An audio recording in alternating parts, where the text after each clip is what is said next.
cada vez hago mejor, cada vez resuelvo mejor digamos, esta patología, lo que sea, este cáncer de colon y tal, y además cada vez tengo unas tecnologías más sofisticadas y en las que estoy cada día más entrenado. Bien, de acuerdo, pero ¿y después qué?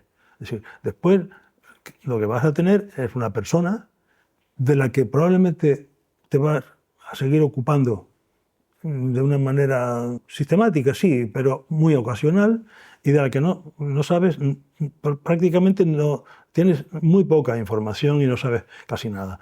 Y esa persona, mientras tanto, tiene una serie de necesidades que incumben a la sanidad también, que incumben digamos,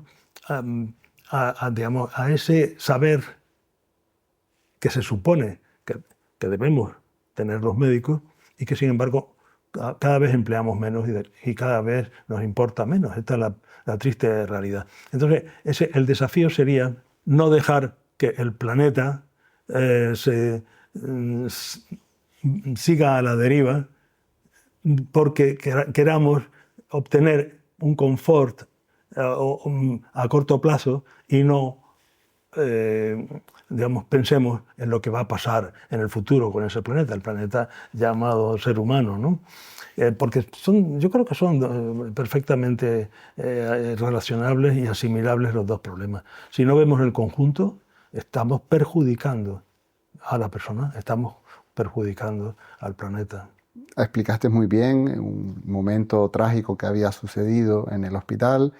Quizás también te aportó un momento muy gratificante, el apoyo de las instituciones, de la sociedad, pero quizás tengas otro momento gratificante, quizás más enfocado en la praxis clínica o médica, si quisieras compartirlo con nosotros, ese momento más especial que tú puedas recordar. Bueno, han sido tantos los momentos, francamente, porque bueno, es lo bueno que tiene la transformación de un contexto, ¿no? Es decir, realmente ha habido tantas inauguraciones, por decirlo así, pero yo creo que probablemente uno de los momentos que recuerdo como más gratamente fue cuando la Asociación Espiral organizó uno de los primeros encuentros que organizaron sin necesidad de asesoramiento profesional de ninguna clase. Espontáneamente organizaron uno de sus primeros congresos y me invitaron a dar una charla. Entonces ahí no fui como ni organizador, ni presidente, ni secretario del comité organizador, yo fui como invitado de los que habían sido o estaban siendo mis pacientes. Por último, no sé si deseas añadir algo más que quisieras aportar dentro de este recorrido que hemos hecho de tu vida. Bueno, no, darles las gracias por esta experiencia tan interesante. Yo he seguido con muchísimo interés todo lo que se ha tratado en esta serie.